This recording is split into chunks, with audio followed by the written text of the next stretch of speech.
Jai Hind to one and all. Today I am here with the 8th class SST. Today we are going to discuss about lesson number 20, that is of civics part, that is foreign policy of India and its relations with the neighboring country. Today we are going to discuss about main principle of our foreign policy and India's relation with her neighboring countries. Main principle of our foreign policies. Okay इसमें से कल 4 points हमने discuss कर लिया था। Non alignment movement, opposition of colonialism and imperialism against apartheid, Panchsheel तक कल हमारे 4 पॉइंट डिस्कस हो चुके थे। आज हम 5th नंबर से देखेंगे सपोर्ट फॉर वर्ल्ड पीस। देखिए ये भी इंडिया की जो है मेन प्रिंसिपल है फॉरेन पॉलिसीज का कि हम वर्ल्ड पीस को सपोर्ट करते हैं। India is among the original member of UN. India UN का एक ओरिजिनल मेंबर है। India work for global piece, पूरी दुनिया के अंदर पीस हो, शांति हो, इसके लिए भी इंडिया कार्यरत रहता है। It has been attached to the organisation like, देखिए इंडिया और भी बहुत सारे ऑर्गेनाइजेशन के साथ अटैच है, जैसे ILO, UNICEF, FAO and UNESCO. India always followed the UN direction for the social and economical welfare of all. देखिए इंडिया हमेशा से यूएन यानी यूनाइटेड नेशंस जो है उसकी गाइडलाइन को फॉलो करता है, ओके, ताकि दुनिया के अंदर सभी का सोशल इकोनॉमिक वेलफेयर वगैरह हो। सपोर्ट ऑफ डिसआर्मामेंट, देखिए जो डिसआर्मामेंट के सपोर्ट में है हम, यानी जो हथियारों की रेस है, हथियारों की दौड़ लगी हुई है, उसके खिलाफ है हम। India always oppose the arm race, arm race को हमेशा से इंडिया अपोज करता है। To achieve it is necessary to stop manufacturing arm and to destroy which are already made. इसके लिए हमें ये करना है कि जो आर्म्ड फोर्स दुनिया में लगी हुई है, हथियारों की दौड़ लगी हुई है, तो ये ना हो। जो हमारे पास में एक के बाद एक हथियारों की दौड़ लगी हुई देशों के अंदर, मतलब कोई एक देश ताकतवर देश वो हथियार को बनाता है, वो दुनिया को दिखाता है कि देखो मेरे पास इतना बड़ा वीपन है, और फिर उसके जो टक्कर का देश है वो भी उस हथियार को बना के दुनिया को बताता है कि मेरे पास ये है। तो हथियारों की दौड़ नहीं होना चाहिए। इसके लिए नेसेसरी क्या है? It is necessary to stop manufacturing of arm. हम इस तरीके से आर्म की मैन्युफैक्चरिंग को रोकें, उसको डिस्ट्रॉय करें। ओके, हमारी तो सिक्योरिटी के लिए हमें रखना है केवल और केवल उसका एक लेवल डिसाइड हो, और इसके अलावा जो बड़े बड़े हथियार दुनिया में बनाए जाते हैं वो सभी के सभी को हम डिस्ट्रॉय कर दें, नष्ट कर दें। Only disarmament can establish international peace. दुनिया में शांति तभी आएगी जब हम डिसआर्मामेंट करेंगे, क्योंकि कोई भी दुनिया के अंदर कंट्री हो, यदि उसका एक इकोनॉमी का बड़ा हिस्सा या ज्यादातर पैसा आर्म को बनाने में, हथियार को बनाने में जाएगा, तो वहां के लोगों के ऊपर जो टैक्सेशन है, जो टैक्स है, वो ज्यादा लगाना होगा। ओके, तो कहीं ना कहीं डिसआर्मामेंट होगा तो शांति, पीस, और इसके अलावा ह्यूमन हेल्थ वेलफेयर जल्दी होगा, है ना। The money and resources saved by disarmament can be used for the development of all the country। जो डिसआर्मामेंट करने के बाद में हम पैसों को बचाएंगे, उसका इस्तेमाल हम लोगों की भलाई के लिए कर सकते हैं। Nuclear policy, India is against the use of nuclear power in war. India does not support nuclearism of space, yet vehemently opposes the policy of non proliferation of nuclear arm as it is based on partiality। देखिए India जो वार होती है, लड़ाई होती है, उसके अंदर nuclear weapon के इस्तेमाल के खिलाफ है कि किसी भी देश को किसी दूसरे के खिलाफ न्यूक्लियर विपन का इस्तेमाल नहीं करना चाहिए। ओके, आगे देखते हैं support to SAARC. To develop the fraternity with the South Asian nation, India has led support in the establishment of SAARC. There are 7 countries in the SAARC: India, Nepal, Bangladesh, Pakistan, Bhutan, Sri Lanka and Maldives. Thus, the above principles have helped India in realizing its objectives and have given boost to our foreign policy। देखिए India SAARC को support करता है, means to develop fraternity with South Asian nations. Okay, South Asian nations के अंदर fraternity develop करने के लिए जो इंडिया है उसके सपोर्ट से सार्क नाम का जो संगठन है वो एस्टेब्लिशमेंट हुआ। इसके 7 मेंबर कंट्रीज हैं, जैसे इंडिया, नेपाल, बांग्लादेश, पाकिस्तान, भूटान, श्रीलंका, मालदीव। क्योंकि ये पड़ोसी देश हैं, साउथ एशियन कंट्रीज हैं, तो साउथ एशियन कंट्रीज होने के नाते और इसके अलावा नेबरिंग कंट्रीज होने के नाते ये एक प्लेटफॉर्म के ऊपर बैठते हैं और आपस के अंदर किस तरीके से सहयोग की भावना होना चाहिए, कॉपरेशन होना चाहिए और किस तरीके से एक दूसरे की इकोनॉमिकल और सोशल डेवलपमेंट हम कर सकते हैं, उस चीज पे यहाँ ध्यान दिया जाता है। तो जो thus the above principle have helped India in realizing its objective and have given boost to our foreign policy। तो देखिए ये कुछ हमारी मेन प्रिंसिपल्स थे हमारी फॉरेन पॉलिसीज के जो हमने देखे। अब हम देखेंगे India relations with her neighbouring country. India का रिलेशन कैसा है उसकी नेबरिंग कंट्रियों के साथ, मतलब आसपास के देशों के साथ में। देखिए इंडिया की जो बाउंड्रीज है वो बहुत से देशों के साथ लगती है, जैसे कि China, Nepal, Bhutan, Burma, Sri Lanka, Pakistan. Okay, तो ये सब इंडिया की सेवरल नेबरिंग कंट्रीज है। On and often several problem है topped up, India has always made efforts to solve this problem peacefully. देखिए इंडिया यदि किसी दूसरे देश के साथ बॉर्डर शेयर करता है और यदि कुछ म्यूचुअल यदि कुछ उनमें प्रॉब्लम्स हैं तो उसको अंडरस्टैंडिंग्स के आधार पे या पीसफुली उस प्रॉब्लम्स को सॉल्व करने की कोशिश करता है। ओके, और ये कोशिश करता है कि डायलॉग्स के माध्यम से केवल और केवल आपसी म्यूचुअल अंडरस्टैंडिंग या डायलॉग्स के माध्यम से इसको हल किया जाए। ओके, और इसके अंदर कोई थर्ड पार्टी को नहीं लाया जाए। India has always been keen on and has tried to maintain good relation with neighbor। India ने हमेशा से अपने नेबर से, अपने पड़ोसियों से अच्छे संबंध रखने की कोशिश करी है ना। अब हम बात करते हैं इंडिया और चाइना की। इंडिया और चाइना के कैसे रिलेशन है, दोनों के आपस में कैसे संबंध है। देखिए, for the centuries China, India and China have lived as primary neighbours. From the times of Ashoka, that is 3rd century BC, British has made significant contribution to the development of relation between the two countries। देखिए भारत ने पुराने समय से ही China के साथ में एक अच्छे संबंध रखने की कोशिश करी है। यदि हम बात करें 3rd century BC की, मतलब अशोका के टाइम से ही इंडिया और चाइना के संबंध काफी अच्छे रहे हैं। Buddhism has made a significant contribution। जो बुद्धिज्म है या बौद्ध रिलीजन है उसने कहीं ना कहीं सिग्निफिकेंट कंट्रीब्यूशन किया है चाइना के साथ अच्छे संबंध रखने में। दो देशों के संबंध इससे काफी ज्यादा अच्छे हुए हैं।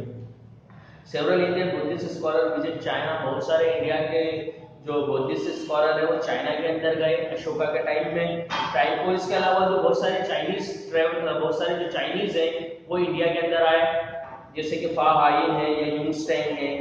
Chinese student used to come to ancient Nalanda University। जो Chinese student है वो इंडिया के ancient Nalanda universities में आते थे स्टडीज के लिए। ओके, ancient scriptures वगैरह की स्टडी के लिए। In the present time, in 1949, communist government was formed in China। After the communist revolution, India welcomed the communist revolution in China and took initiative to develop the good relation with China। देखिए इसके बाद 1949 के अंदर China के अंदर communist government form हुई तो भारत ने उसका स्वागत किया और तब से ही भारत चाइना के साथ अच्छे संबंध रखने की कोशिश कर रहा है। Since then, India has desired to have good neighboring relations with the China। India, in fact, welcomed the Chinese Revolution।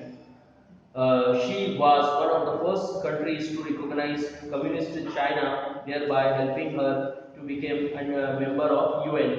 देखिए इसके अलावा इंडिया क्योंकि हमारा नेबरिंग कंट्री है, हमारा पड़ोसी देश है, इसलिए जो चाइनीज रिवॉल्यूशन है उसका इंडिया ने वेलकम किया और she was one of the first country to recognise communist China thereby helping her to become members of UN। देखिए इंडिया एक पहली कंट्री थी जिसने जो कम्युनिस्ट चाइना है उसको हेल्प किया यूएन के अंदर, यूनाइटेड नेशन में मेंबरशिप दिलाने के अंदर। Okay, in 1954 India signed an agreement with China. 1954 में इंडिया ने चाइना के साथ एग्रीमेंट साइन किया, उसको हम बोलते हैं पंचशील एग्रीमेंट या ऐसा एग्रीमेंट जो 5 प्रिंसिपल के आधार के ऊपर हो। ओके, इसके अंदर दोनों का पीसफुल कोएग्जिस्टेंस हो, दोनों पीस बहाल करें, शांति के साथ रहे और दोनों के अंदर नॉन एग्रेसिव फीलिंग्स वगैरह हो, इस तरीके का ये एग्रीमेंट्स था। ओके, तो पंचशील पैक्ट के बारे में हम ऑलरेडी देख चुके हैं। अगर आप चाहें तो पेज नंबर 187 पे रीड कर सकते हैं पंचशील पैक्ट क्या था। India continue to subscribe to this principles even when the relation with China was in 1962। देखिए इंडिया हमेशा से इन प्रिंसिपल को फॉलो करता रहा है। हालांकि हमारे जब चाइना के साथ संबंध बिगड़े 1962 में, उसके बावजूद भी टू क्योंकि हमने इस ट्रीटी के ऊपर साइन कर दी थी पंचशील के ऊपर, तब भी हम इन पंचशील के जो पैक्ट थे और पंचशील के जो सिद्धांत थे उसको फॉलो करते रहे। During the 1962 war, India defended her boundaries. Though the war was soon over, normal relations between the two could not be restored for the long time, but India effort for the good relation with China. देखिए 1962 में जो हमारी वार over हो गई तो दोनों के जो संबंध थोड़ा खराब हो गए, लेकिन उसके बावजूद इंडिया कोशिश कर रहा है कि हमारे इंडिया चाइना के साथ संबंध अच्छे हों। Okay, after 2 decades of war, both sides have made efforts to develop the good diplomatic relations, which has strained. It was again restored in 1976. देखिए 2 डेकेड्स के बाद में दोनों देशों ने कोशिश करी कि क्योंकि हम पड़ोसी हैं इसलिए हमारे आपस में संबंध अच्छे होना चाहिए, और 1976 के अंदर ये सब चीजें रिस्टोर्ड हुई। Dialogues were held between India and China to solve the border issues. जो हमारे बॉर्डर इश्यूज है उसको हम बैठ के डायलॉग्स के माध्यम से सॉल्व करें, है ना, ऐसा दोनों के अंदर बातचीत हुई। At present several economical, commercial and political agreement have been signed. आज की अगर हम बात करें तो आज चाइना और हमारे बीच में इकोनॉमिकल, कमर्शियल और पॉलिटिकल एग्रीमेंट्स वगैरह हैं। Okay, but the border is still a बैक्सिस इशू। लेकिन अभी भी कुछ बॉर्डर इश्यूज हैं हमारे बीच में। Okay, however effect are being made to find out. तो उसके लिए भी कुछ पीसफुल सॉल्यूशन निकले, इसकी कोशिशें दोनों तरफ से जारी हैं। ओके, आगे हम बात करते हैं इंडिया एंड नेपाल कि इंडिया के जो संबंध है वो नेपाल के साथ कैसे है। नेपाल जो हमारा पड़ोसी देश है। Nepal is situated in the north of India. Nepal India के नॉर्थ के अंदर स्थित है। Till now this was the only Hindu nation in the world, but after protest against the Nepal king in October 2006, Nepal has lost the status of Hindu nation. देखिए दुनिया के अंदर जो एकमात्र हिंदू नेशन है वो नेपाल है, लेकिन अक्टूबर 2006 के अंदर Nepal has lost the status of Hindu nation. अक्टूबर 2006 में जो नेपाल है उन्होंने जो हिंदू नेशन है उसके स्टेटस को खो दिया। The frontier of India and the Nepal meet in the north of Uttar Pradesh. जो भारत की और नेपाल की जो बाउंड्रीज है वो उत्तर प्रदेश के अंदर मिलती है, भारत के नॉर्थ में उत्तर प्रदेश में, and the southern slopes of Himalaya. Okay, और हिमालय के जो सदर्न स्लोप्स है वहां मिलती है। India has traditional and friendly relation with Nepal. It is famous that Nepal is a native of Mother Sita and Gautam Buddha। देखो इंडिया के पहले से ही सोशल और इकोनॉमिक रिलेशंस रहे हैं नेपाल के साथ में, ये माना, या जो कहना चाहिए ट्रेडिशनल रिलेशन रहे हैं। ये माना जाता है कि जो नेपाल है वो मदर सीता की जो है लैंड है, और इसके अलावा गौतम बुद्ध की लैंड है। The Shiva temple known as Pashupatinath is located in Nepal. जो शिव टेम्पल है जिसको हम पशुपतिनाथ का मंदिर कहते हैं वो नेपाल के अंदर है, और एक रिलीजियस स्पॉट है जहाँ पर बहुत सारे इंडियंस वगैरह जाते हैं। India and Nepal political economic relation are quite strong. India और नेपाल के जो पॉलिटिकल रिलेशन है वो काफ़ी अच्छे हैं। India guaranteed an aid of ₹8 crore to Nepal for development scheme. India ने नेपाल को 8 करोड़ रुपए की मदद की थी ताकि वहाँ पर जो वहाँ की जो इकोनॉमिकल डेवलपमेंट है वो हो सके। Third, contributing a lot to socio economic development of Nepal. इसके अलावा और भी बहुत सी मदद करता है इंडिया नेपाल को ताकि वहाँ की सोशियो इकोनॉमिक डेवलपमेंट हो।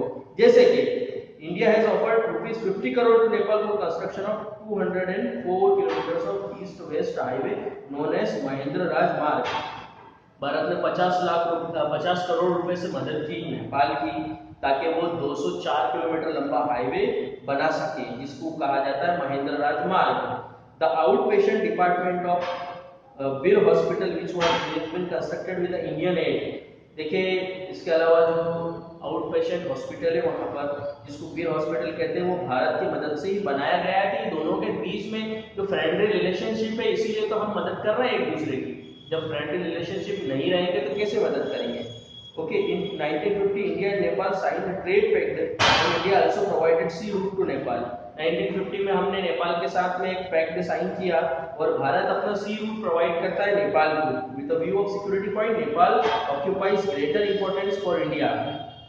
As per 1950 treaty, India will help facilitate arms imports to Nepal for its security.